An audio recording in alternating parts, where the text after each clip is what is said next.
خلاص ጊዜ ሰዲይ ከሄጅ ከከዱ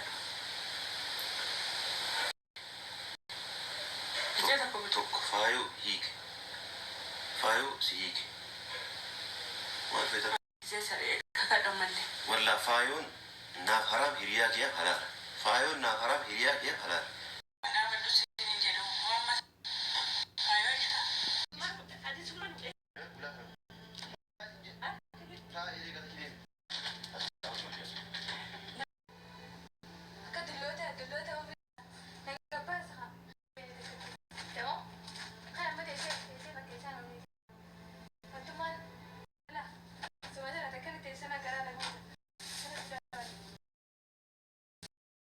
አልቱ እንግዲህ ፋዮንና ሀጂን አፋተቻቸው። ተላጃ ውስጥ እንኳን ምናምን አስቀምጬ መብላት አልችልም እየመረዙ። አሰላም አለይኩም ወራህመቱላሂ ወበረካቱ። እንደውም የሌላ እምነት ተከታይ ሰላም እንዴት ናችሁ? ዛሬ በአዲስ ቪዲዮ መጥቻለሁ። እንግዲህ ጫልቱን ማቃት የለ በጣም ነው የምታሳዝነው። እንደዚህ ተራ በተራ እንደ ቂጣ እየጠፈጠፏት ነፍሰ ጡር ናት አይሎ እየወረወሯት እየመቷት፣ አንዴ በዚህ ባላ ትመታታለች፣ አንዴ በጥፊ ትመታታለች። ስም ነው የምትለው። ምንም እንጃ ምን አይነት ጸባይ ናት ያላት። ወላሂ አላህ ይጨምርላትና አላህ ይጠብቃትና በጣም የምታሳዝን ምስኪን ናትና እንደዚህ ይጫወቱባታል፣ እንደዚህ እንደፈለጉ ይጫወቱባታል። ያ አንዳንድ ጊዜም ቢዝነትም እያገኘችበት ነው፣ እየተሰቃየችም። እንግዲህ የሶሻል ሚዲያ ነገር እንግዲህ ማብቂያም የለውምና በጣም ነው የምታሳዝነው። ስልኳን ወስዶ ሸጠባት፣ አረቢያ መጅሊሷን፣ ብሯን ያለው እንደው ነፍሷ ብቻ ነው የቀረው።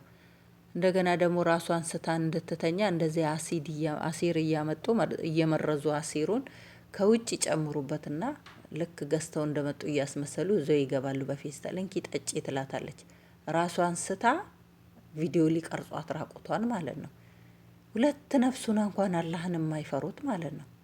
አሁን እቺ ምን አትናገር፣ ከአንድ ቦታ ክፉ ነገር አይወጣ እና ከአቅሜ በላይ ሆነ። ሰይድም አረቢያ መጅሊስ ገዛልኝ፣ ሰው እንኳን ሊጠይቅሽ ሲመጣ ምን ላይ ይቀመጣል ብሎ አረቢያ መጅሊስ ገዛልኝ እና እሱን ደግሞ ሊሸጡብኝ እየተመካከሩ ነው እና እኔ ምን ማድረግ አለብኝ ብላ፣ እነሷም አራዲት ናት።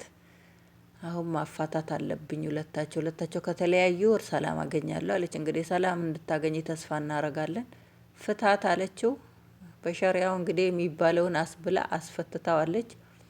አሁን እሷ ካልሰማች አይሆንም። ሰማችም አልሰማችም በቪዲዮ መረጃ እስካለ ድረስ እውነት አንተ እምነት ሲጀመር አንተ ምን እምነትን ታከብራለክና ነው? እምነት ሲኖርክ አይደል እንዴ አንተ ጋጦጥ? እምነት ቢኖርክ ኖሮ ልጅክን ለመሸጥ አትደራደርም አንተ።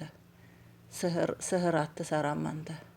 እንደዚህ የገዛ የልጅ እናትክን መርዛ ልገላት ትነሳም። ራቁት ቪዲዮ ልሸቀልባት እንትን አትልም። ያችን ራቁት ቪዲዮ እድሜ ልኳን እያስፈራራ ብር ሊወስድባት እኮ ነው። ደህና የማይከስር ሱቅ ለመክፈት ብለው በዛ እያስፈራራ ገንዘብ ከሷ ሊለቅም።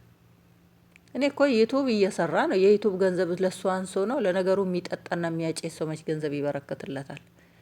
እና አላህ ሂዳውን ይስጠው ለሰው ልጅ። አላህ ሂዳውን ይስጠን፣ እኛንም መጨረሻ አላህ ያሳምረው። ያው ወደ ሰውም እጃችን ስናወጣ ደግሞ ግማሽ ወደኛ ነው። እኛ መጨረሻችንን ማናቅምና አላህ የሁላችንም መጨረሻ ያሳምረው።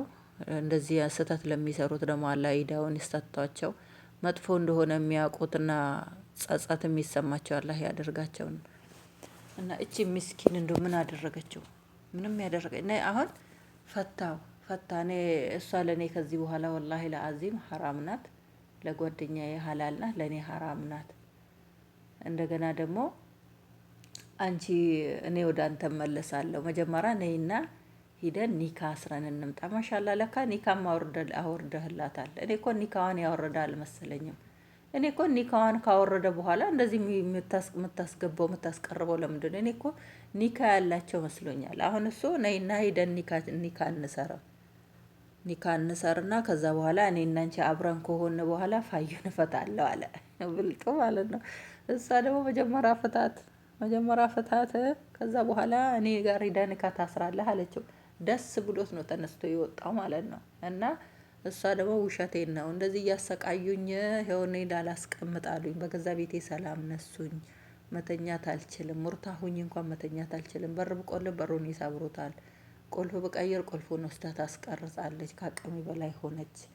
እና እኔ ወድጄ አይደለም እኔ ተሰቃየሁኝና ለዛ ነው። እነሱ ከተለያዩ ደግሞ እኔ እንደፈለሹኝ ቤቴ አትጥሪው አልኳት። ቤቴ ይጠራሉ። አሁንም በድጋሚ ባለፈው ቪዲዮ አስቀምጣ ቪዲዮ ካሜራ አስቀምጣ አይዳ ቪዲዮ አላዩም እነሱ እዛ ጋር ቹማ ቹማ ሲጫወቱ ቪዲዮ ቀረጸቻቸው። አሁን ያንን ፍላሽ እሷ በፍላሽ አስቀምጣለች። ካላመጣሽ ብሎ ነው እንግዲህ እንደዚህ ነፍሰ ጡር ሆና ቁጭ ብድግ እያደረገ የሚወረውራት ማለት ነው። እነሱ ደግሞ ፍላሹ በፍላሽ አስተላልፈው አብዲ ጋም ሌላ ሰው ጋር ማሰራጭተውታል ማለት ነው። አሁን ደግሞ እነሱ ደግሞ ያቺን ፍላሽ ካልሰጠችን እሷን ቪዲዮ ቀርጸን እሷንም እናስፈራራታለን ብለው ነው የተነሱት። እንግዲህ በዚህን አይነት እንግዲህ ተንኮል እሷ አስባ አይደለ እናንተ ታደርጋላችሁ ብላ ተንኮል አስባ አይደለ። እሷ በእሷ ላይ የምትዶልቱትን ለመስማት ብላ ነው። አሁንም ደግሞ በቀደም ደግሞ በድጋሚ ደግሞ እሷ ካሜራ አስቀምጣ ሄደች። አሁንም በድጋሚ ደግሞ ያ ነገር ተደገመ። ሲደገም ነው እንግዲህ አሁን ከአቅሟ በላይ ሲሆን ይሄንን ፍቺ እንዲፋቱ ያደረገቻቸው ማለት ነው። እንደው እኔ እኮ ዩቱበር ናቸው። ባለፈው ስተሰሩ ዩቱበር እስከሆኑ ድረስ እንደው አይፈልጉም ቤት ውስጥ መቼም ካሜራው የሚቀመጠው ወደ አልጋው ስትሬት ነው ሁል ጊዜ። ያንን እንኳን ማገናዘብ እንኳን ጊዜ አጡ ማለት ነው። እና እንደፈለጉ ውጭ ላይ እንደፈለጋችሁ ሁኑ፣ ቤቴ አትጥሪው ብዬ አልኳት፣ እምቢ አለችኝ። ልጇንም ድረስ ሂዳ ከትምህርት ቤት የተወለደችበትን ቀን የወለደ የሐኪም ቤቱን እንትን መረጃ ዛ ሂዳ ሐኪም ቤትም ሂዳ ልጇን ልሰርቅባት በልጇም ሊያስፈራ ሐኪም እንትን ምንድን ትምህርት ቤት ማለት ነው። ይቅርታ ከዛ ትምህርት ቤቶችም አልሰጥም ልጅ አንሰጥም አሉ። እንደገና ደውለው ጠሯ። ደውለው ሲጠሩ አንቺ ነሽ ወይ የተወለደችበትን ወረቀት እዛ ይመጣቻለች እህት ነኝ የእሷ እናቷ እህት ነኝ ብላ እና አይደለችም እንዳሰጧት አለች። እንደዛም ያንን ሁሉ እየተጫወቱባት እኔ ሰይድ ስላሌለ ነው። አብዲም እንግዲህ እስከ አቅሙ ድረስ ያው እሱም እየታገለ ነው። ግን ሱብሃንአላህ